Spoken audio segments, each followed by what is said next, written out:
चलिए आइए देखते हैं बहुपद का एक प्रश्न लेके आए हैं और इसमें शून्यकों की संख्या ज्ञात करना है, यानी number of find the value of number of zeros, यानी शून्यकों की संख्या आखिर कैसे ज्ञात करते हैं। देखिए नीचे दिए गए चित्रों में y इक्वल टू px का आलेख दर्शाती है, जहां px एक क्या है, बहुपद है, क्या है, बहुपद है, और प्रत्येक स्थिति में शून्यकों की संख्या ज्ञात करना है।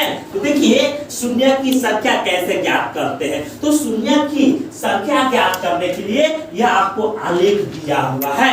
जब भी शून्य की संख्या ज्ञात करने की बात आएगा ना, तो उसमें आपको x डैश और x के बीच में देखेंगे, यानी x डैश और x के बीच में कितना लाइन टच कर रहा है, वही क्या हो जाएगा, शून्यकों की संख्या।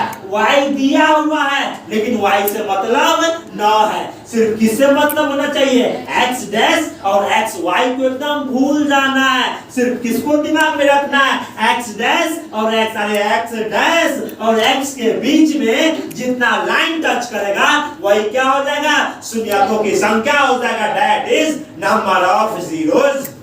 अंडरस्टूड, यानी यहाँ क्या लाइन टच कर रहा है, एक और एक दो, तो शून्यकों की संख्या क्या हो जाएगा, दो हो जाएगा, यानी x डैश और x के बीच में जितना लाइन टच करेगा वही क्या हो जाएगा, शून्यकों की संख्या हो जाएगा। यहाँ कितना लाइन टच करा x डैश और x के बीच में, 1 2 3, यानी यहाँ पर शून्यकों की संख्या कितना हो जाएगा, बोलो 3, कितना हो जाएगा, 3, शून्यकों की संख्या कितना हो जाएगा, 3। क्या, यानी दिमाग में डाल लेना है कि जब भी शून्य की संख्या निकालेंगे ना, तो सिर्फ x डैश और x के बीच वाले टर्म को देखेंगे, x डैश और x के बीच में जितना लाइन टच करेगा वही शून्यकों की संख्या। तो यहाँ क्या लाइन टच करा है, 1 2, यहाँ शून्यकों की संख्या 2, यहाँ कितना लाइन टच करा है, 1 2 3, तो शून्यकों की संख्या 3।